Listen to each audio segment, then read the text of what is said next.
Well, I'm not the kind to kiss and tell, but I've been seen with Farrah.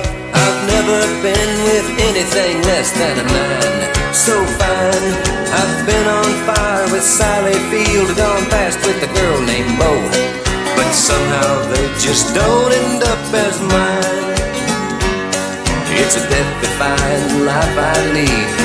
I take my chances. I die for living in the movies and TV. But the hardest thing I ever do is watch my leading ladies kiss some other guy while I'm bandaging my knee. I might fall from a tall building, I might roll a brand new car, 'cause I'm the unknown stuntman that made Redford such a star.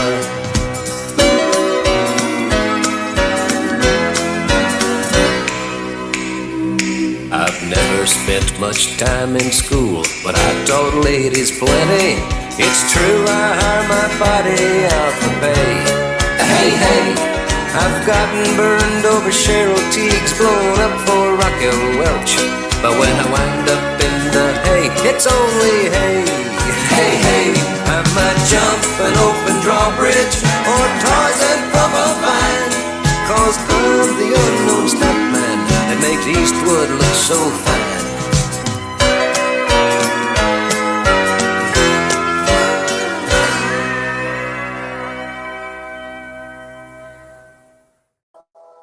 All right, folks.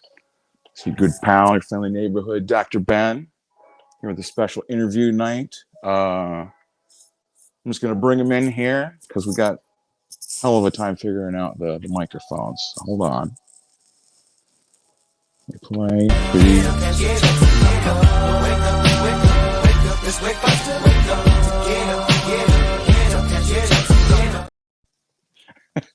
Raymond Leonard. Hell yeah. What's going on, man? Dr.Ben, what up with you, man? Hey, you maybe want to watch the Fall Guy, man. I got to see the intro of yours. Maybe want to watch the Fall Guy.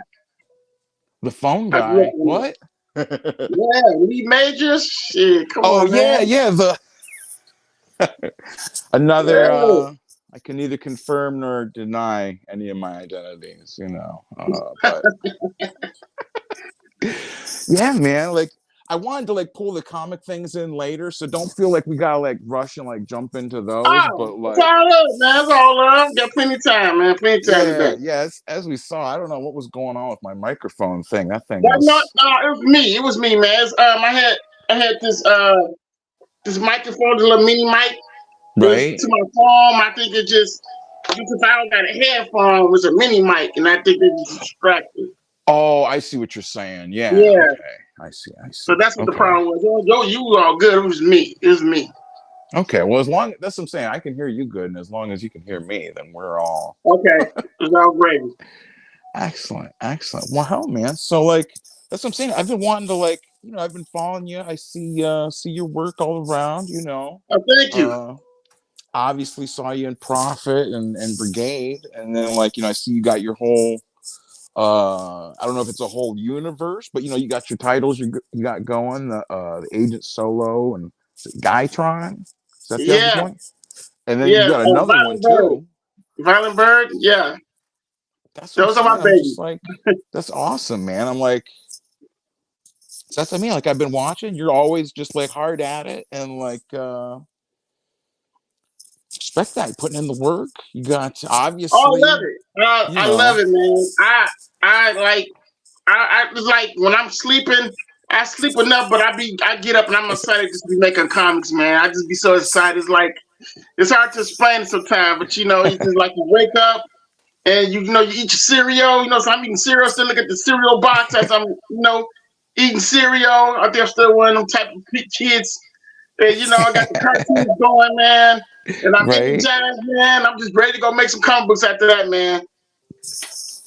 That's what I'm saying. Like, you're just, it's just like that energy just comes off you. Like, you're just, you know, it's not like, I like it. Just cut to the chase. Like, here it is, you know. So that's what I mean. Like, I wanted to, like, just give you the shout out, definitely. I don't know, like, how good that is to get on Dr.Ben's show, but I figure, you know what I'm saying, at least there's got to be a couple guys like showing, like, hey, look, you seen Hey you man, seen we gonna Raymond rock. stuff We gonna vibe, man. We vibing today, man. Trust me, we vibing today, baby. It's all great over here. Trust me. We having fun. And that's the thing too. Is like you know there's all this crazy shit that's going on in comics anyway. Like all the Oh yeah, that's what I'm yeah. saying. You got the Puff Daddies on the run. You got a lot of shit going on in That's the comics, baby. You got Puff Daddies in the comic industry too, man. They on the run, man. It's crazy, man. They had his kids or whatever. Was that what I seen? They were taking his kids out. He had his kids out and all type of shit, man. Then he had like an underground tunnel, water underground tunnel. Underneath his matching crib, one of them damn cribs of his, and underground tunnel. You know, real life villain, man. That's villain life, baby. That's villain life, man. You know what I'm saying? Like escape tunnel. That's what I'm saying. I seen like they have like that clip from him and like it was in like one of the videos, one of his old music videos or something where he's like, oh, and you see all the cars coming towards him. Yeah, they're coming. He got on the private jet and he got off. Yeah, I recorded that shit. I was gonna put it on my I was gonna put it on my wall today when I get the chance. We think alike. and think about that's what I'm saying. That's what everyone is asking. You know, where's our own Puff Daddy? You know. Where's old Pittsburgh? Puff Daddy got turned to where's Carmen San Diego? That's what he doing, man. They all disappeared at once. He got into the elitist club. Yeah, man. That's what I'm saying. Like it's crazy, but like when the Secret Service come to your crib, raiding your home, they not wasting time, man. They got shit on your ass, and therefore they're gonna come for you. You know. Well, you're as old as I am, so I mean, you remember all this shit back with OJ and stuff. Anytime they go after like a big celebrity, I wouldn't so much. That's the last time it was like something like that too, where they were like, yeah, we wouldn't so much, and we wouldn't so much of the stuff in our time. Like we seen the OJ White Bronco on the run on TV, live on TV. We seen so much of this iconic shit that went on in history live on TV, but since we got the internet now, it's not on TV. It's on the internet, and everybody can see it. Everybody see the breaking news. Puffy getting raided. You know, you see all this what's going on now due to the internet, man. You know, that's what I'm saying. It's crazy, and that's the thing too is you're doing that with your channel. I mean, you got a bunch of subscribers. You're doing all kinds of. So I mean that's what I'm saying. The internet is like the new it's TV newsstand. You know, yeah, it's entertainment. People love reality now, man. Just what it is. This is where we at now. They love reality. They want to see. They in tune with more reality than what's on TV now. See what I'm saying? But it reminds me like when you find like. You know what I'm saying? Like sometimes like everything is going on and like when you're talking to like someone, you're talking to your buddy or something, and it's just like you got that like that feeling, that energy of just like everything that's going on, and you're like, but you know what? Did you see that they remastered the first issue of Brigade? Like, like you know what I'm saying? It's like, you know, there is all that, but like ultimately, like I'm like more psyched about like redoing like old Image comics and shit. Like, yeah, I was, man. That those two books right there, you got right there. There's so many stories behind that. How I got on both of those books is just crazy, and I will never forget how all that went down. I will never forget how that went down. It's crazy. I want to do that. I want to do it where it's the that. Yeah, I gotta do this. I don't want it on me. I want it on. It still just goes. Well, I guess we're just gonna have just a close up look at the books. That's what I'm saying. I'll just like look at them if you want. Like that's you got to tell me the story because I mean, like Prophet. Which one you want to know first, the Brigade or the Prophet? Well, Prophet was the first. Prophet was the first that was the first book. Was the first. Yeah. So that's what I mean. Like, give us the story. You're okay. It's story time. Get your popcorn. Get your big ass bag of butter popcorn, folks. Okay, this was during Memorial. This was Memorial Day weekend. It was a Memorial Day weekend, and man, let me tell you something. I was having relationship problems out of my ex-girlfriend. She broke up with me. We broke it off. I feel a little upset about it, you know what I'm saying? Because when you put your all into a relationship, man, you know, it kind of hurts you because you be like, man, I put my all into this, man. I thought we were going somewhere, and it wasn't, and you just feel like you wasted your time. And man, it was just a bad day that Saturday. I never guessed it was a Saturday. And so after we had this big breakup, you know, of course, you know, she gonna say some slick shit, and I said some slick shit back. And you know, and it's like, okay, fine, this relationship over with, no love lost. You know what I'm saying? Get gone. And so like 20 minutes later, I'm kind of drawn. I'm laying out these Agent Solo issue 4 pages, and I get a blink, like somebody in your DM, and it go bing. Right. And so I get a bing. I'm like, man, what the hell is this, man? I'm like, I'm a little bit already pissed off that, you know, I broke up. Me and the girl broke up, you know, it was over with. I'm like, and it says Rob Lightfield. I'm like, wait, I'm like, this might be a spam. Somebody might, because you know, on Facebook, you know, you get all them fake yeah. faking. And I was like, so when it hit, he's like, the message said, I repeat this how it went. He said, Raymond, I would love for you to contribute to my Prophet Remastered. Now, I'm thinking this might be a scam, man. I'm like, yeah, bro, it's really you. You know, like, is this really you? You're like, yes, it's me. It's me. I'm not fake. It's me. You know, so I know it was him.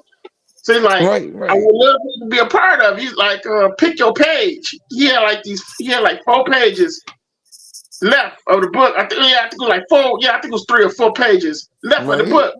And so I picked the Dan Panosian one when he was like, they was on the plane, and you can see Kirby with smoke, a cigar, like fade into the black. And I was like, I want that one. Can I have this one? He's like, it's yours. And man, after that breakup, I forget how you broke up with someone, man. I forget I had broke up with my ex-girlfriend. All that went out the window.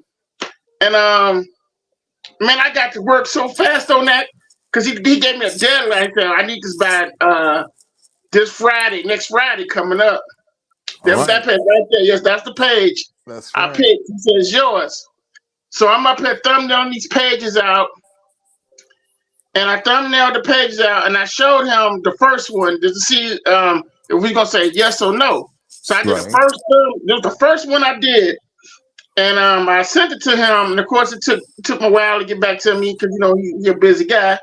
So he hit me back. He said, "Love it, get it done." He said, in his own words, he said, "Tighten it up." I said, "Yes." That means I got draw a second thumbnail. I'm like, I got that one on the fly, which is the one right there. And he said, tighten it up. And man, I knocked that out the same day that Ron contacted me, the same day I did the thumbnail, all that went down within that Saturday.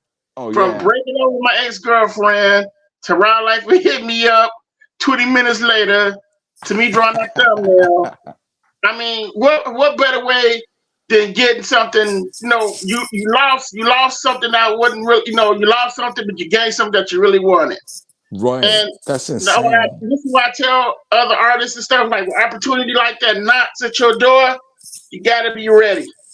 And you know what I'm saying? You got to be ready, and you got to strike where the iron is hot, because this is a lifetime of opportunity that rarely don't happen like that. See what I'm saying? So, man, I was all in. I was all in that day. Brother. I ain't gonna lie to you. That's what I was saying. Like, that's what, like, when I saw that, you know what I mean? Like, I got the book, you know, I remember, like, hearing about it and be like, oh, okay, that's cool. And I'm like, there's all these people that, like, I don't know. You know what I mean? There's all the people, like, you know, everybody knows, like, Merritt Michaels, Yoli, I had a book on me, but Stater, you know, like Penosian. Yeah, those big names I grew up on. I'm like, I'm looking at the roster. I'm like, wow, I'm amongst all these great professionals. I'm like, oh my God, I'm somebody. You Well, know, that's it what was I'm just saying, man. the feeling of that was just, man. That changed my whole entire life after that, man. I mean, it really changed my whole entire career. It changed my whole everything changed. It's crazy how that happened. Cause I did Wizard World the next day for that, and You man, know, my table was just loaded with people coming with those profit remarks to book the sign and draw, and it just changed my life after that. that's insane. Like that's what I mean. Like it's. I mean, I was like I said, I was excited for it, and then like I was like thinking about it, like man, like how like how does it keep? That's what I'm saying. I keep messing up. Maybe it's just because I got a guest. It does. It's getting all weird. Usually I got my buddy here, but you know. No, Yeah, I'm it's done. wacky sometimes, but I can see it. I think it's working pretty well. That's what I mean. That's insane, man. So you got like, were you talking to Rob Liefeld before that, or he just like I became you must have seen him on like Facebook or we something and became liked it? friends because I'm here in Chicago. So during the time in the '90s, when they was doing that whole Image when Image broke big, and that's why I was able Right. to I had my mom at the time. She would take me to these conventions, or my uncle, and I would rush to his table. A young me was young. I was like, I say 20, my 20, 18, 19, 17. Not very young. Okay. I would always go to his table and I would show my loose page, but sometimes I wouldn't meet Rob. It was when I was meeting Chap Yep. I would meet Eric Stephenson. I would meet all these other artists at the extreme table. All But I right. started meeting Rob. I would, when you younger and you meet your idols, it goes back quick, and they probably won't remember you like that, but they can see you, they'll start knowing you more. So the third time I met him when he came here, I showed my work. He's like, "Keep it up, you getting there? Keep it up. Just Right. keep your head down. Just keep work on this, work on that. Here, show me what to work on." And I've been working on it. So then, online when the internet hit, he remembered who I was, and he would just we remained friends after that. Then the last time I met him when he did his last show here at C2E2, and we talked, and he told me how he loved Agent Solo, and it was just after that, man, we just remained friends. You know what I'm saying? Then when I did the Right. Agent Solo campaign, and during the pandemic, he helped me out. He did the Agent Solo exclusive cover that you see on my wall right here. I got it as a poster. You can see it. Right. But he did Right. that, and the internet just went crazy after that, man. It just went crazy. It just went How? crazy after that. It was just like Ron Leonard got my Agent Soul action figures. He got all the books. It's crazy. He got the T-shirts. I mean, what more? It's just crazy. That we became friends like that. Right, So right. Well, that's what I'm saying. It's like because you got like that energy of just like just doing the work. You're just yeah. focused. You know what I'm saying? Like you're Yeah, not. he get on me though. He's like, Ray, you gotta stay out of Facebook jail. You always in Facebook jail. Well, you're in Facebook jail again? I'm like, yeah, man, I'm in Facebook jail again. And it's just funny that he realized. He like, the last time we talked was C22. This is why I work in the Sam's Club as the cashier. And he said, "Can I ask you a question?" I said, "What?" He said, "What is retail hell?" I started laughing. I said, "Oh shit!" While I looks at my Facebook post, because I'm always complaining about going to work at retail hell every day. Right. So that's pretty cool that he's paying attention to my Facebook posts and all that. So, like I said, we became best of friends. We like sports. His kids is awesome. His oldest son, Luke, and Right. Right.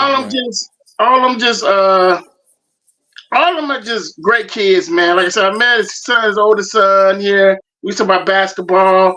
I mean, it's just fun meeting Ron Liefeld, and the opportunities he have given out to me is just it's a blessing, man. That I always thank him for. Wow. That's what I'm saying. He's just like a real dude. Like that's what like You know what I mean? Like he's just like some people you could tell like you ask them something or if you talk to them, they're not gonna have like a different answer for different people. You know what I mean? They're Yeah, always just gonna have the same answer and they're just gonna be yeah, usually they're like better people than not. And that's what I noticed with Rob, like not to be like, like he's just the greatest guy, but like listen to like him on his like podcast or like interviews. He's just yeah. got like that He's that very, contagious he's energy very of like right. that. He loves comics. Ron Lifer loves comics. He loves producing books. His love for the industry is phenomenal. It's like going to get a Ron Lifer book at a comic shop leave you happy. I'm gonna put it like that. He gives Right. you a certain feeling when you go to a comic shop, you're going in and getting that book and you happy you got the book. You don't feel like that when you're going to get other books like that. It just doesn't give you that type of vibe. You know what I'm saying? And he shows it. He shows it on his sleeve, man. And I hate that he gets a lot of hate all because he loves creating comics.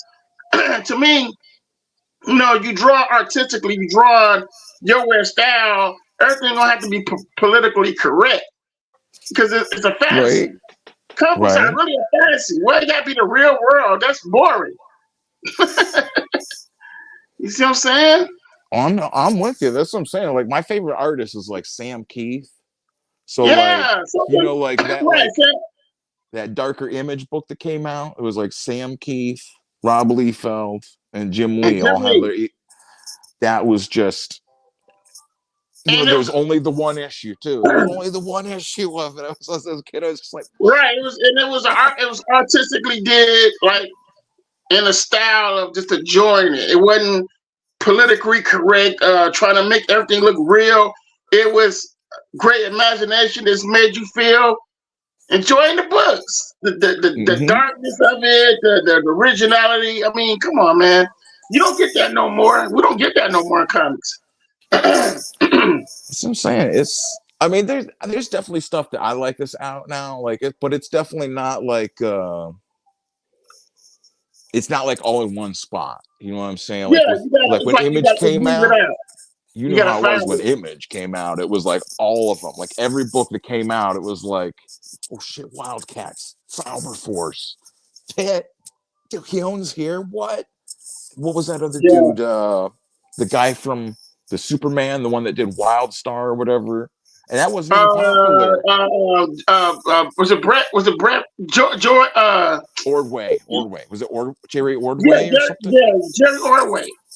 He came out with that, and like even with those, it was like, well, it's still like pretty cool though. Like every book that came out, like everyone was just like had to get it. You Right, know what I mean? Like, it was the love of it, man. It was a love. It was a lot of love in that stuff, But it's still like you said, it's there, but you just gotta weave it out in different creators and artists and stuff. Now that's all.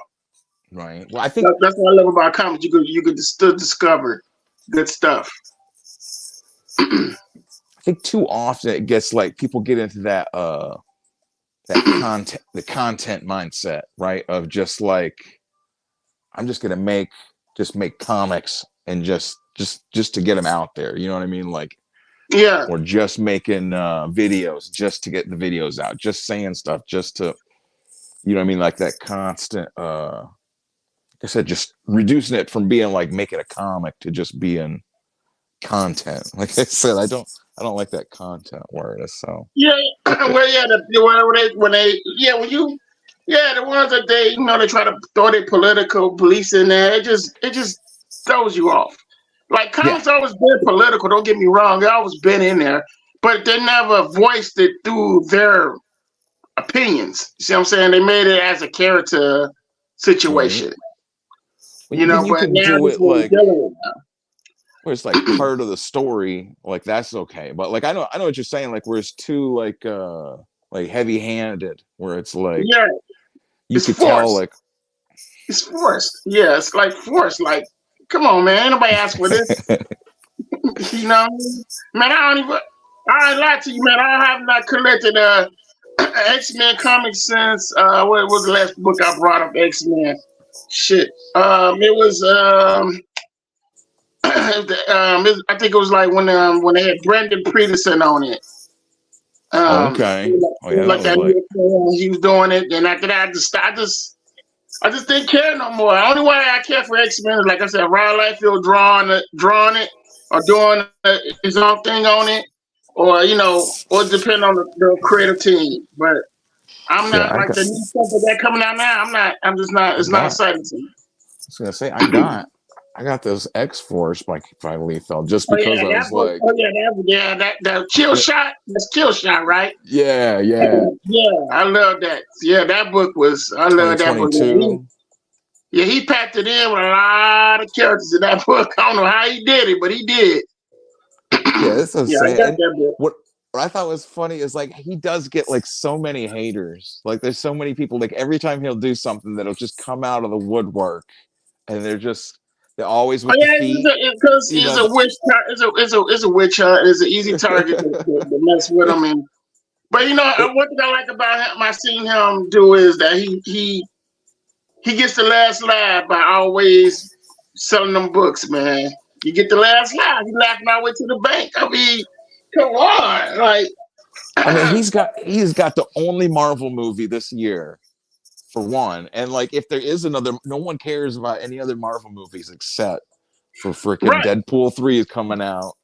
And right. like that's not even like the main thing. It's like, oh shit, he's also got freaking what is it, Bloodstrike? He's working on a Bloodstrike movie. You Like in got the a blood strike. The blood strike got the toy line happening right now. the He got Prophet Last movie. Blood, the book that he did through his whatnot that I had got. The Last Blood is crazy. That book going crazy right now. That's what And I'm how he saying. did that, he did it without Image Comics. That's what I'm saying. He's just like because he's not like he's got to like still do all this stuff. You know what I'm saying? It's not like Right. he's like if he didn't want to do comics, he wouldn't be doing them. You know what I mean? Like, Yeah. but he gets to Yeah. say, hey, you know what? I want to make a Venom Deadpool thing. Like, how about I want to just do that and have him fight Forearm? Is that cool? And Cable is gonna you know what I'm saying? Like, I just want to do a whole bunch of dumb stuff, and that's what it's. Well, I like what he does is he's using those characters that Marvel really don't even use. He's putting them to use. And that's what's fun about the whole situation. Is like he's taking these characters they done made up and they're not really using them. So he's taking them and making them cool and throwing them in the story. Mm-hmm. Because Venom Pool, they really don't use them like that. That's what I mean. Like, it's just like anything he's going to be doing, he puts that same.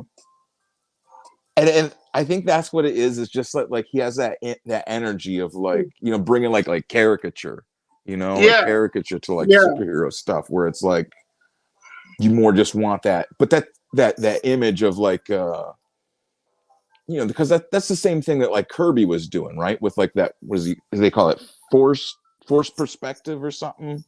That whole Kirby force perspective. He was doing the angle shots, the huge splash pages, because he know that's what people want.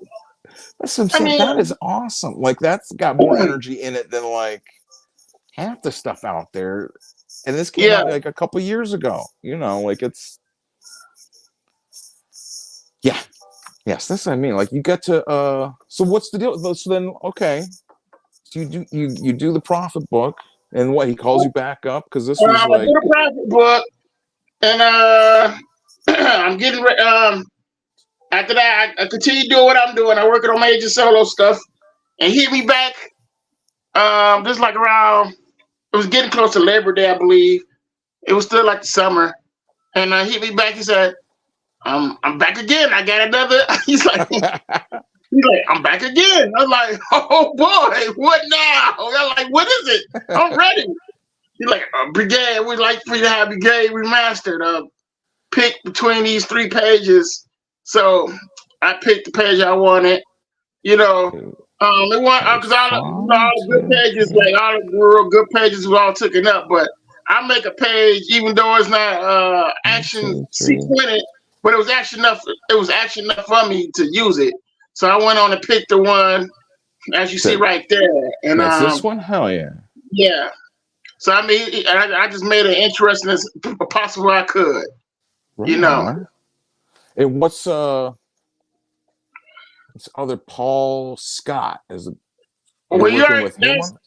right. That's Rob Lightfield's secret name. Oh shit!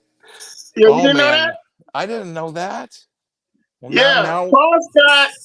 Yeah, Paul man. Scott was the alias he was using in the first brigade because in Rob's words, he said he wanted to seem like he had new talent. So he used a different alias, named himself Paul Scott. So that's the joke Oh, right there. Like Paul Scott inked me, and everybody knew who Paul Scott was, which was him. oh well, shit. See, so that's what I'm saying. I don't know none of this stuff. I'm in the dark Yeah, about everything. Okay, yeah. I'm I like, think that was he's like he's like he's like, oh yeah, guess who inked you? I said, who? Paul Scott. And I laughed. I said, oh wow, Paul Scott inked me. So, nice. But wow. that whole brigade book was man, that was a blast, man. I was a part of another team of great artists, man, and Yeah, you that's what know, I'm saying. it Is just like, don't get no better than that. It just don't get no better than that, man. I mean, I don't know what else to say. You know, Ron Lightfield really has gave me a huge opportunity. Even though that's my second published work in comics because I had got my work published in Ann Arbor Press.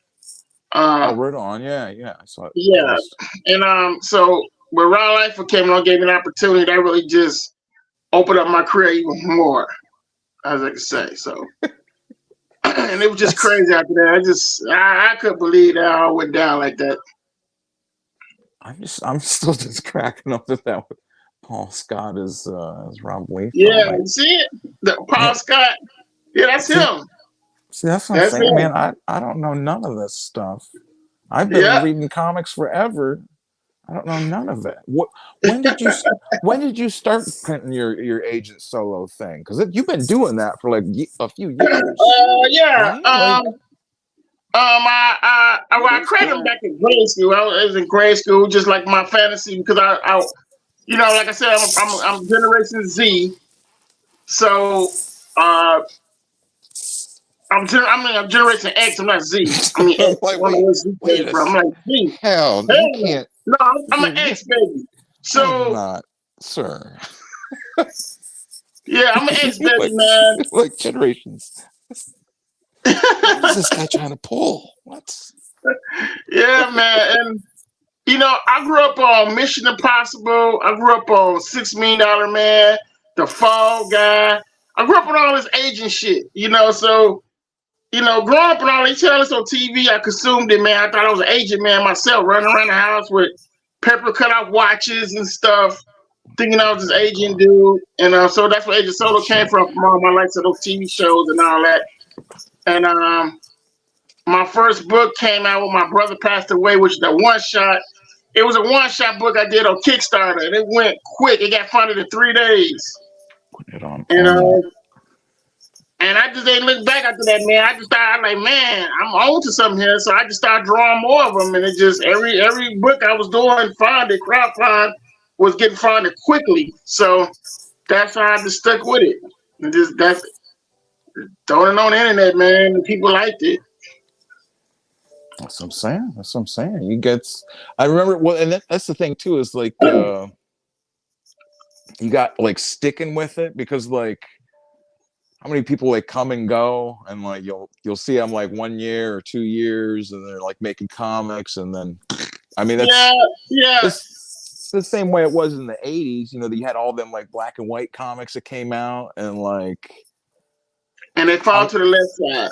yeah, how many of them people ever stuck around? Like some of them did definitely, but like most of the people that all did all those like indie like black and white comics are all they're all gone. You know, like sadly. Well, you know, I look at it like this: is like if you're gonna create a comic book, I just say have fun with it. Just have fun with it. Don't think about don't try to think about the whole Hollywood stuff. Like oh, I'm trying to make this as a movie, or I want to see this Right. as a movie, and try to make it realistic and try to make the stories all real. That's where you fall to the left side instead of just have fun making a book And if something comes along, something come along.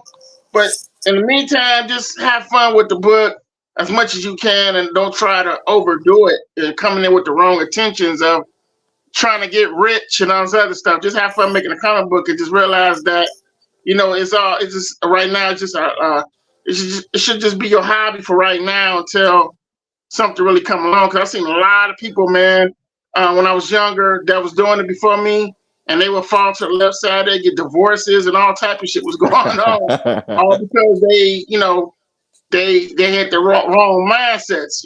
Trying to make this as some type of trying to be like Stanley and all this other crazy nonsense. They're just making a book.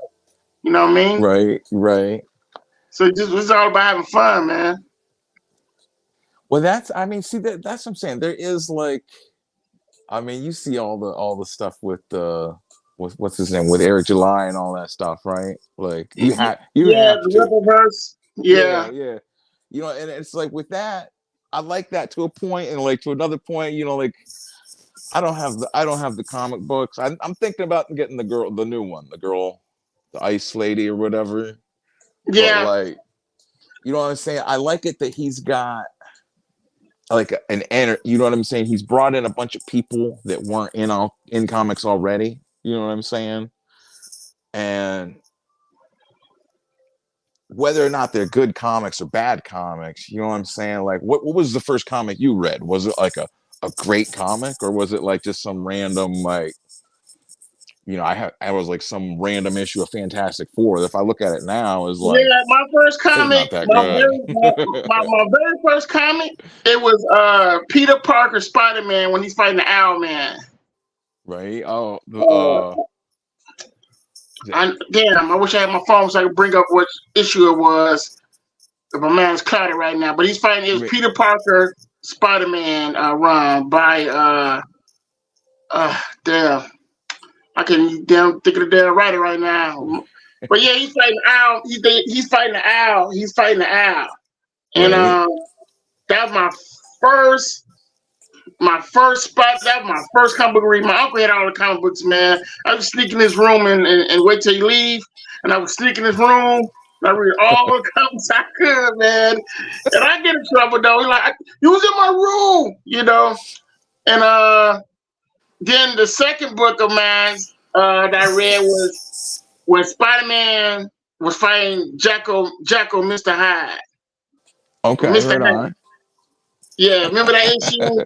And he was like ripped and he was in front of Hyde was like just the middle of the issue. Yeah, I read that, man. I was just hooked on comics after that, man. I didn't know who the artist was or nothing. I was just reading comic books, That the whole artist thing didn't come until I turned in my teens. That's how I know who was who. And that's how I discovered Ron Lightfield when he was on Hawk and Dove for DC Comics back in the 80s. Damn. Yeah. Well, you grew up in Chicago though too, so you had we had right there for all the comic shops. Yeah. Yeah, but that due to my uncle, he had all the books, man. So I didn't really have to go nowhere. He had all the shit. Yeah. He had all them damn books, man, and you discover stuff, man. And I was just hooked, man. It was like, man, that comic book, that comic books are like drugs, man. That's what I'm saying. That's what I'm saying. Like, you get somebody come in, if they come in because they read a bad comic, you know what I'm saying? You're like, it's not so great. And you show them something good. You show them like, dude, you gotta check out, Well, you know what was fun back in the 80s is that you could pick up any book and you won't really be lost what's going on because they still keeping you entertained. Really going on, you still can understand what's going on in the story and continue to follow it and go and get the back issues later, whatever. But that was the fun about those Marvel books and DC books is that you could pick up any issue and you won't be missing a beat. You'll be hooked. See what I'm saying? It was just the fun of that. Well, that's what I mean. Wasn't that supposed to be like Jim Shooter was like the editor then, right, at Marvel, and his thing was that every book needs to be able to be like someone's first book. So every book should be able to pick it up and read it without being, in the middle of like you know, you pick it up and you're just lost. You should be able to just pick it up and be like, exactly. Yeah, I mean, they did that, and that was a good format how they had that, man. I'm telling you, man, the books. I read so many of them books, man. I was just hooked, man. Comics was it was an escape, you know. It was an escape for us, you know, to just enjoy those pages, man. It was just electrifying. What did I do here? Trying to find the profit one. So that's what I'm saying. Like, so how when you're working on this, are you guys? Did you know who all the other people were? Were you guys like? I guess when you see somebody at a convention or whatever, you're like, hey, what's up? You know, you're on the same book I am. Are you talking about the Brigade book there? I didn't know. I had no idea what was really going on. I don't know if Rob was like just getting the pages from each artist and going along with what was each artist was doing and trying to keep it all together. Okay. And like I said, when I wrote them pages, I always showed him my breakdowns because you have to get those approved before I can even draw the original page. So, you know, he'll approve it, and that's why I just draw it. That's how he's handling it with those remastered on my side. I don't know, you know, I'm quite sure he's doing it with everyone else as well. Right, and, And he knew that I was going to be on time with those pages because I was done the day he was giving me those pages, man. I was done the next day before the deadline. Right. So, yeah, I wasn't playing. Here you go. Well, no, that's what I'm saying, man. That's like, you know, you did the first one, you did the profit book, and then he calls you back. And he's like, hey, come and do some more. So I mean, that's got to be a good feeling of just like. I mean, it was a dream. I'm like, oh my God. I'm on Image Comics. I'm on Image Comics now, and you know, I'm on Extreme. It was like, man, this is a dream, man. Somebody wake me up right now. Let me see here, because I think I could pull up your what do you got? Oh, it's the Agent Solo Facebook page. I was gonna say it too. I should show like because this is really, you were doing Agent Solo like all along, and that's kind of what got yeah, I was doing Agent. I was all online. I was really online a lot, that's pushing like Agent Solo, and I know it's Rob would like the old time. He was like each page, just like Agent Solo page I was posting up. But for him to tell me he liked it in person, man, that really just, I'm like, here's a comic book legend telling you he liked your creation and he got it drawn. I mean, how would you feel? You know, like, this really happening? Is this conversation really happening? It was really happening, man. I was like, wow. Ryan Lightfield likes my Agent Solo, man. Like, man, it don't get no better than that. You know what I'm saying? Just don't get no better than that. There it is. There we go. Okay. Yeah, so I just pulled up the Agent Solo Facebook page. Oh, that's my Facebook page. Yeah, that's what the Spectre Madness is. My next book I got coming out. It's gonna be a 10-pager, and the Agent Solo issue 4 book. That book gonna be like 50 pages, man. It's gonna be crazy. Nice. I'm gonna go broke. I did Heat Wave from Cyberforce. This is Heat Wave. Excellent. Yeah, one of my I love Cyberforce, man. I'm a huge Cyberforce fan as well. And I met Mark Silvestri also. He's another one of my favorite artists that I met. Mark Silvestri talk a lot of shit to me on Facebook about my Packers because I'm from Chicago and I'm a Packers fan. And he had going on while he would say, what the hell is a Green Bay Packer? He's like, what are they packing? I said, man, we'll tell you what we packing. And we just, and you know, I'm being friends with all these image guys that I'm I was a fan of. I'm like, wow, this is crazy. But Mark Silvestri is one of my favorite artists as well. I met him like 3 times also.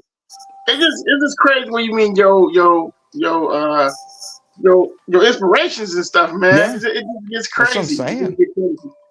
Like you know what I'm saying? Like, I think it's Silvestri, and I just think of like the way he draws metal. You know what I mean? The way like all his Cyberforce guys, and the way he drew Wolverine. I'm just like, yeah, I know what you're saying. I know what you're saying. Yeah, Like when he came, it was surprising to me that he said he wasn't really happy with his Cyberforce work. He said because he was trying to follow the Jim Lee trend. It really wasn't him. So, right. but I still enjoyed it. Oh, that's the Werewolf by Night.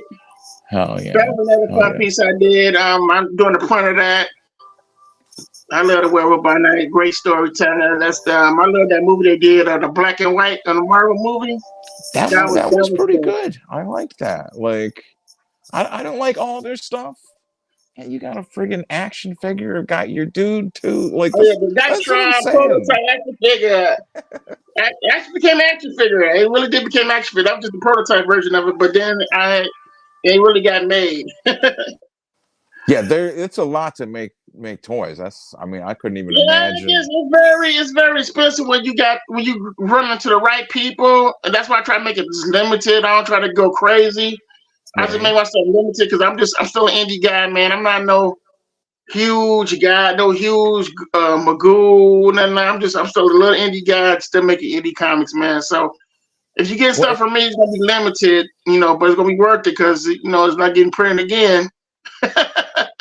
Gaitron is kind of like that. Am I right? Like, is he like a giant, like robot mecha dude, or is he? No, he like regular size. He's regular size. Well, no, he can turn big. He's okay. Like I grew up watching like Ultraman and Spectre Man. Okay, that's what I was thinking. He's like my Ultraman and Spectre Man.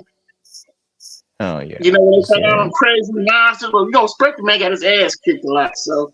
But but you get what I'm saying. Yeah, no, that's what I'm saying. That's the thing to do is like, okay, so this is like a color version of him. Yeah. Oh yeah, that's what. So I'm saying. Like, with his minions or monsters to be fighting and stuff. That I did. That's like a exclusive cover right there. On the first encounter, but that's like an exclusive cover with his villains in the background and stuff. This is fantastic looking stuff, man. Like, am I zoomed out or in or something on this? I think it's zoom. I think you zoom it out, zooming in, zooming out, and you can see the full version of it. No, that's that way. No, I'm going the wrong way. This is what happens when you get old. Fun going that, man, with the monsters and the crazy eyeballs and Mosquito Man and Gator. That's Mosquito Man with that giant with the nose. Yeah, Mosquito Man. Then you got Ayds. You look into his eyes and he stones you and he eats you. Then you have Kabarazan. He's like a parasite that feeds off living. And he turns real big. You got Gator. Let me pull it back up. Sorry. I was like, wait. Okay. Yeah, so I just try to put on my fun stuff I grew up as a kid. Like Ultraman, Superman. I just make stuff up that I loved as a kid that I just wanted to see on the comic book stands that you don't really see. So it's just like my little fun. That's what I'm saying. That's like all your monster guys there are definitely giving me like a Kirby vibe and like just crazy stuff. The one thing I love about comics, man, is you can get crazy. you just can get crazy and make it fun and goofy if you want to, but keep it just fun. Like the character Gaitron is Gavin Fry. He's a stock boy. He works at a retail health store, and he's just trying to make a living for himself. And how happened? He was doing an overnight shift trying to get some money because he's behind on his rent. So on his way home from a night shift, he witnessed like a crashing ship, and there was a dying alien on there telling him that it was at war, something coming. He give him like this gauntlet glove, which is a Gadgetron, and this will turn into like this armor, which is the Gaitron armor. So that's how that kick off. He had the fez on his ass. You know, he, he got everything going crazy for him right now. You know, right. trying This to is. date the girl he loved, but it's just a lot of crazy shit going on. You know, so, That's so what I'm like saying. my I love it. Like that's what I mean. Like, cause no, I can't think of like anyone else doing like something like Ultraman. Like I can't think of like anyone else doing anything like that. yeah, You know what I mean? you Like, know, Marvel got the Ultraman. They teamed up with the Ultraman. They doing right. Ultraman comics. I don't know if they're still doing them now, but I know they did a exclusive Ultraman comic. But I mean, you can't put him in like Marvel, like the Marvel universe. You know what I'm saying? Like if you put Right, Ultraman in there with like Iron Man and like, right. It's gonna look crazy. no, yeah, that's not It's gonna gonna be. look crazy. It's gonna look But when you crazy. got your own shit, like that's what I'm saying. Right. That's legit. Like I feel. I like he's got the little like collar thing too. I like that. That Yeah, little thanks. Man, that came from the collar thing came from like I said, I was a fan of DC Comics. That came from like me liking Booster Gold. oh yeah. It's got blue skulls Yeah, right you know, there. Booster Gold had a collar at the time, but they switched it up. Sometimes they gave him a butterfly collar, then they gave him like the whole wraparound collar. So Right. that's what that came from. My love for Booster Gold. Um, Well, is there somewhere you got? Have you got anything that you're selling now, or are you just going? You're waiting until you launch. You said you're doing Gaitron or Agent Solo 4. Gaitron campaign had You don't have. it That's what I'm ended on saying. Indiegogo. That one ended. I ended on Indiegogo. So now I'm on Gaitron. I mean, Agent Solution 4 right now. Going to launch that on Kickstarter. I'm doing Okay. Kickstarter now. Not Indiegogo was good. I had good runs on there, you know, but I had to look at the demographics of my followers. You know, a lot of people, you know, they're in hardship times now, you know, due to the economy, how stuff is going, inflation, how everything is damn high. So I Right. said, well, let me do the Kickstarter. That way it don't come out your checking account. It don't come out your checking account right away. It comes out your checking account when the campaign is ended. Oh, okay. Okay. You know, I see what so you're saying. right, you know, so you gotta get people a break, man. You know, people just trying to just live, you know. And you So got a different audience Indiegogo, on Kickstarter than there is on Indiegogo too. You know, what I mean, you got to yeah, consider that too. Yeah. yeah, and that's how I'm gonna do it with this one. But then after Yeah. that, I'm gonna set up well, people just can get their books and they ain't gotta worry about it through Comics Wellspring when they just print them out and they ship them right to you. Right. Right. You know, because it's hard trying to do all that, man. You get burned out. You trying to draw, and then you trying to ship books at the same time. Then you got Right. people who don't give you the right address. Then you gotta go back and get some more books printed to make sure they get. Oh man, it's hell, man. So I feel like you know what I'm gonna do this shit easy as hell. I'm just gonna go ahead and use the Comics Wellspring service, pay that little fee, and if people want the books, they can order straight Oh, to them, and they come straight to their house. And I right. gotta deal with Right. all this craziness going on with the shipping stuff, because I did man, see that. this shit drives you crazy, bro. I did. Yeah, I couldn't. I can imagine. I mean, I've done a couple of comics and stuff, and done a little like sold them online a little, but I haven't done like a campaign where you got like a whole ton of people or nothing. Like Yeah, I man, haven't done that it's yet. fun the first time. Don't get me wrong. The first time you get all them books delivered to your crib, and it's piled up in your living room and shit, and you be like, "Oh wow, man, I did it, though." But then as you keep doing that shit, man, you gonna get burned out. You be like, "Hey, man," because the first time I did it, I had to go to the post office, and man, I had like blind folks and lines of books, and people's pissed off. You got old people mad at me who think coming up in here and all this shit. You know, the mail, you know, Oh, carry asking dropping me, all this shit off, dropping all the right? They're packages like, off. what do you do for a living? What are you? I'm like, these comic books. And they be like, oh my God, you do your own comic books? And they own all these books. I'm like, yeah.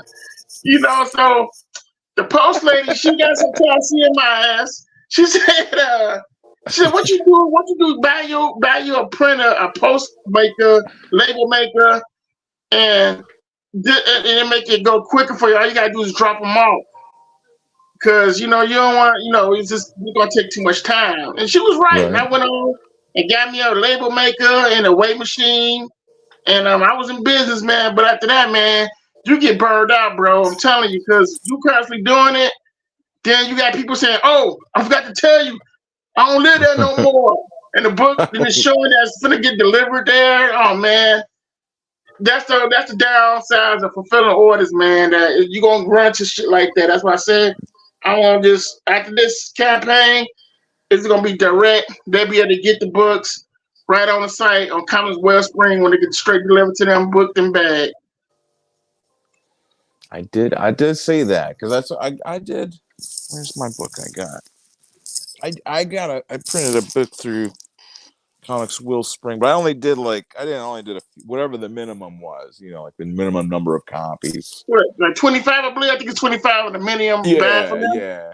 I had to get an idea how, because I'd done a lot of like mini comics, and then like I wanted to get an idea of like printing like a regular size one. But I remember seeing they had that option that like they could do all the orders through them. I was like, it's a service they provide. They give you different tiers. It's the $60 tier is you able to sell on there. And I think it's the $200 tier. It comes with all the bonuses, how you sell on there and stuff. So it's different tiers on there for you to use.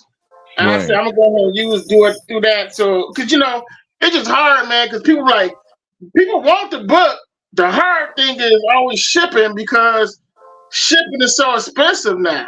You know what I'm saying? It keep going up, and it hurts you in advance, because now it's cutting into your profit of what you made off the books, because the shipment is just so ridiculous. Then you got the Canadian orders, then you get all these other country orders. I mean, man, it gets crazy, man. So you like, man, I need to, you got to come up with a plan. Right. Well, see, I'm gonna show just share just the screen of your YouTube, because that's the other thing I wanted to say or cover is that you're sharing you're telling everybody, sharing all your information on diverse comics. Thanks, man. I don't be, man. It's just me, my crazy man. Like, I just did one with the Superman clap Big Bird's cheeks. I think he did. I think he clapped them cheeks. Cause I'm telling you, when I read the last of that book, both of them said, "Oh, I was cloudy, Judge. I was cloudy. My mind was foggy." They clapped cheeks. Cause Sleaze, he was the villain. He was the one of Darkseid's henchmen that Darkseid had threw on Earth, because he was trying to backstab him. So he threw him on Earth. And so what Sleaze did was, he got Superman and he got Big Bird under his control of hypnosis, and he had them doing sexual acts. So he tried to sell them off to the highest porn director to get money off of them. And Mr. Miracle found out about it, and he broke it up. But the thing was, at the end, did he already clap her cheeks? And I think he did clap her cheeks. I think they clapped cheeks, but John Brown, Dirty Mind, he said, "Nah, they ain't really happened." Dude, at the end of the book, you made it seem like it happened. you show like, well, I'm pulling it up. I'll turn it down a little bit so we're not like. What's good in your hood, man? Yeah, that's what I'm saying. I hate to like skip to the end, but I gotta see like now that like in the middle, and the third page of this book, man.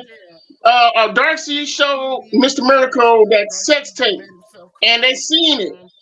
What? And they was so shocked. They're like, that Berta, she looks different without her makeup on. But they never showed it. They never showed what was going on in that videotape. It was a sex tape. Jeez. Wow, Jesus. Man. And we thought the comics nowadays were bad. Boy. Yeah, man. This is when John Byrne was writing and drawing it. It was yeah. the videotape in his hand. Action 593. I might have that one because I Watch. grabbed a whole bunch of John Byrne Batman. Well, when you get a chance, sit back and read it. You see what I'm talking about, man. They was clapping cheeks, man. Look at his Superman face, clapping too. cheeks, It's man. like, see, that's what I love, like going through old comics too. It's just because they get so like, all you can see they was in disbelief. so many just weird shits going on in them. You're just like, what? How's this possible? Like, Dude, I'm telling you, when I get these books, Dr.Ben, man, you know, when you reread this shit, man, you get a good laugh because you're like, hell no, man, I can't believe they did this shit. You know, got away with it, you know. And this was going on in them 80s and 90s books, you know. So, you know, like we got to see Hank Pym. He was abusive. He was abusive to what's her name? What was that? Yeah. Wanda? No, it's not Wanda. It's no. Janet Van Dyne. He was abusive to her. And he was jealous of Tony Stark because he thought Tony Stark was trying to holler at his woman. He would always like smack her and shit around. I mean, this shit was real. This shit was going on in them 80 comics, man. So you know, you can't make this shit up. now that you mentioned, I do remember that being a whole thing. Like he was a whole, like there was the whole thing where he was like having like personality disorders. Yeah, he was thinking he was Yellow Jacket, and then he was Giant Man, and then he was not Ant-Man, and then he was just Hank Pym, and I remember that. That's like a whole. Wow. Hey man, I'm telling you, man, comics, like I said, people forget like how good comics was with storytelling. They gave you these serious issues but they still made it entertaining with serious issues. See what I'm saying? The whole Spider-Man with the gun, put the guns down. I mean, it was all type of shit addressing with books, you know. So people, it's all about knowing the history of it, you know. That's crazy. That's so crazy. Yeah, but Big Bird and Superman, man, yeah, man, bang, bang, bang, bang. I'm telling you. Well, I mean, that's. I'm gonna have to like study this and see. Watch this video in slow motion or something. But yeah, that's what I'm saying, man. You're like doing the thing. I'm like, that's why I had to give you like props, man. You're doing going on. Oh, thanks, shit, man. You're doing. Man, I love you. I just love what I do, man. I love talking to people who love comics too, man, and they love the genre. And I love going to conventions. I have not. I'm not doing no conventions this year. I just got too much work going on, man. I've got so much work going on, and I have a lot of fun on my YouTube channel. And I just like just staying home working on my stuff, you know. If I said, because you know, conventions, man, they fun, but they keep getting higher and higher with them damn tickets to get in. You gonna be broke just getting in. Yeah, it's got like what $400 about what you got to start for the. Yeah, then you gotta pay for parking. You paying for parking to get closer to it. I mean, like it just $50. It's $50 for one day at C2E2. It used to be $35. See, I know I haven't been up to any of the big shows, so I've just been to like little things around in Ohio, and I went up to like a indie fest up in like Brooklyn a couple times, but I wasn't like tabling or anything at any of them, but yeah, that's what I'm saying. Like trying to go from like I'm in Ohio, trying to go from here, like go up to like New York Comic Con or San Diego or something. You know what I'm saying? You're plane tickets, hotel tickets, everything else. Like, what's the biggest convention there in Ohio? What? There's a couple. Like, there's a couple like whatever they got, like Wizard World kind of things in Cleveland, and then Cleveland is the city where we come from. So Bone Thugs and Harmony, baby. That's what y'all. You from the home of Bone Thugs.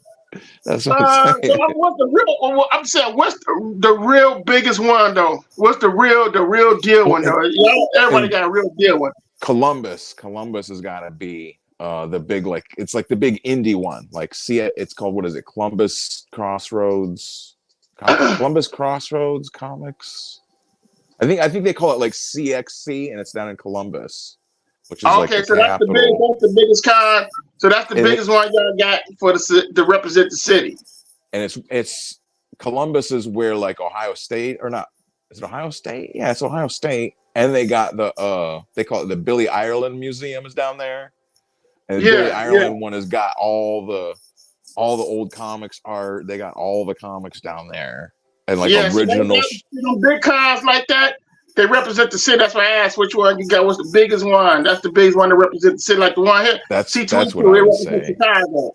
Yeah. Wizard World never did. It was Chicago. Wizard World was Donald Stevenson convention. I don't even know what they named the Chicago Comic Con, because it was Donald Stevenson convention wasn't even Chicago, bro. It was way out in the suburbs. Like, I'm like, how's y'all name this Chicago? Y'all ain't Chicago. Y'all way out in the damn far suburbs somewhere. Now, C2E2, that's Chicago. I'm from the South Side, and it's on the South Side of Chicago, downtown, by Chinatown. So that's really Chicago, bro. Like, that's all the city. Huh. See, I've only been to Chicago once, like way back. Well, it was actually I was in Chicago when X-Force #1 was out, because I remember being there, and that's where I got my copy of X-Force. There was a comic book shop across from the hotel we was at. Wow, really? Like, I got my first issue of X-Force #1. It was this one was living in the projects. So the guy next door, the family next door, it was husband and wife, and his name was, I still know his name was Jeffrey. And he had all these comic books next door, man. So he was we became friends. So he had an extra copy of X-Force #1. He let me have it, because he's like, I know you love this book. I know I got an extra one for you. You gave it to me. I was like, wow, thanks, man. I guard that book for of my life. You know what I'm saying? It was punk and shit. Man, I protected that book with my life, man. That's what I'm saying. I remember getting that and getting all of them. The first issues that Liefeld was doing, and then he had the issue with where he did Sideways, and it crossed over with Spider-Man, and Spider-Man had the Sideways issue, and then it was like after that. Yeah, Sideways with him and Todd. That was like their farewell goodbye. It was Todd's farewell goodbye. Todd had left. Man, it's a story. I had that book, man. Let me tell you, it was a bully in my school. My mom put me in Catholic school at the time, and the bully he took that Spider-Man book out my desk, and he told me, "Oh no, he's mad now," and he didn't know, man. That brought the Raffy out of me, man. I beat his ass. Yeah, and the nun, it's funny. The nun told my mom that I was the devil. Comic books I was reading with the devil. Oh man, it was crazy. I got kicked out of Catholic school. But I got my Spider-Man book back. You know what I'm saying? I got that book back, man. True story. My and those weren't even the bad ones. Well, man, I had to get my book back, man. I want to let them have that book, man. I can understand. I believe I can understand that, definitely. Like, there was lots of that's what I'm saying. I'm like, let's see, 92, I would have been like 13 or 14 or something. I remember, like, comics was definitely, you could not mess with the other people's comics. Like, there was just too much. Yeah, man. That was, I wasn't going, man. I had to get that Spider-Man book back. I'm gonna say the one that got me as a kid was always the I'm gonna put it on the thing real quick here. Was this Spider? The Mobius when he was the black suit. And you know what? He said he hated the black suit. Todd, he did. He said on numerous interviews. He's like, he did whatever in his power to get Spider-Man out of that black suit because he couldn't stand it. See, this is the thing, is like my buddy was like the Spider-Man guy, and so it was like I couldn't like get into Spider-Man because it was like my buddy. So I was like, ugh. But I always like this. I remember seeing this one forever. It's like I finally got it, and I was just like, this is amazing. I'm like, this Todd McFarlane, it's a good drawing. Yeah, that was Todd. That was him, man. When he was in, you could tell. If you keep looking at those books like that, you look at Spawn, you could tell Spawn was coming. How he was drawing the Spider-Man books, you just could see it all. It was all written on the wall there where he was going for. Yeah, because it was all this like creepy way he's got Spider-Man fighting Morbius and everything. You could tell he was just like, yes, this is what I want to do, is draw creepy bums and guys in tights.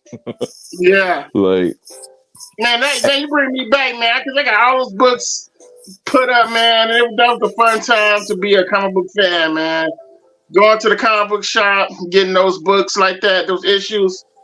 Man, it was just a fun time buying comics, period. Because I would get my comics when I was able to get money. When I had my first little job.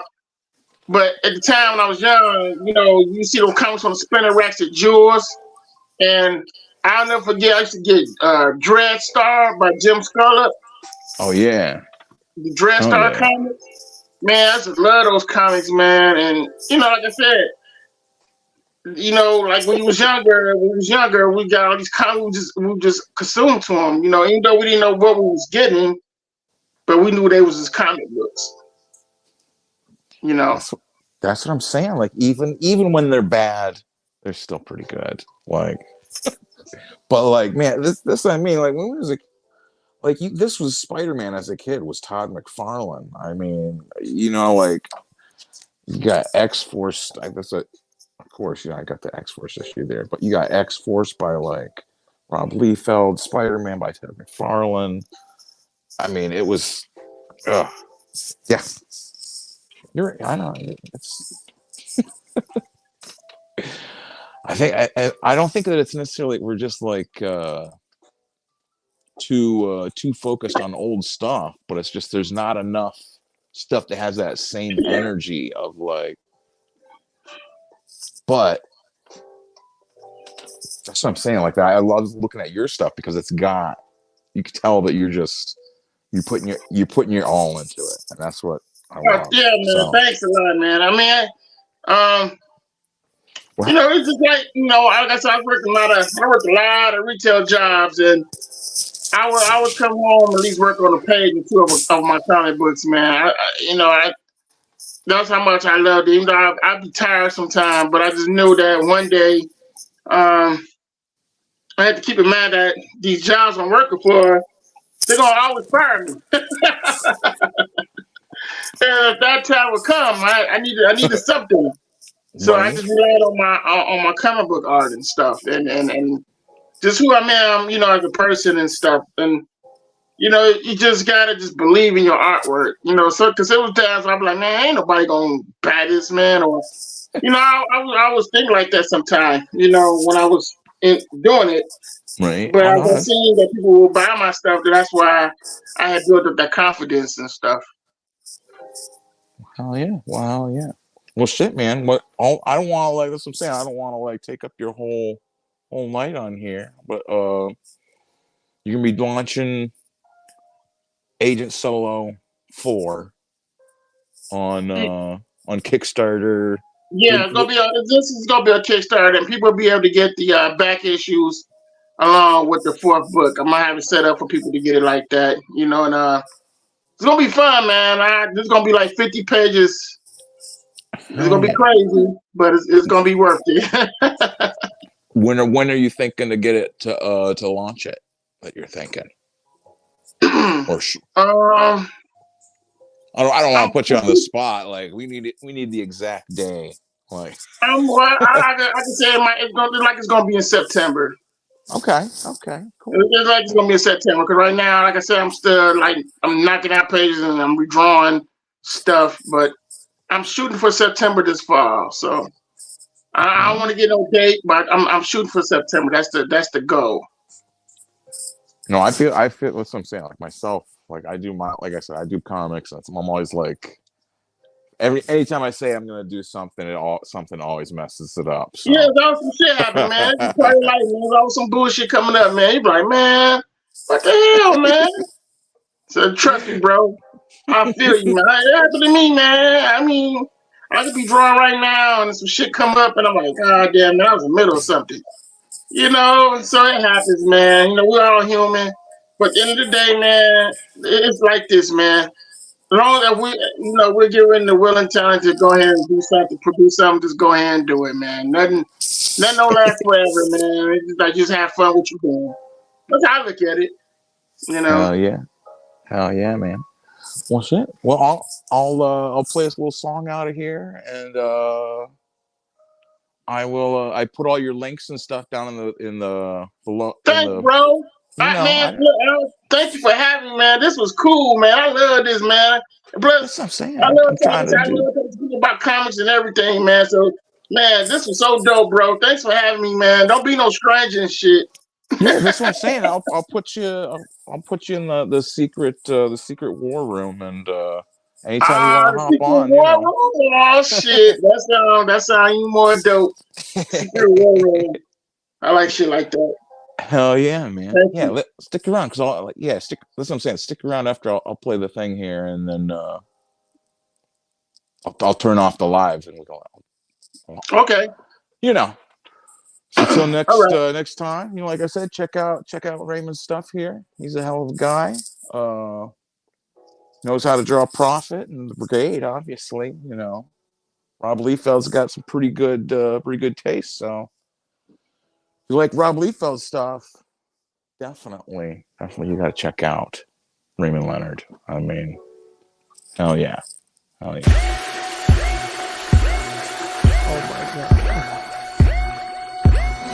Oh my God!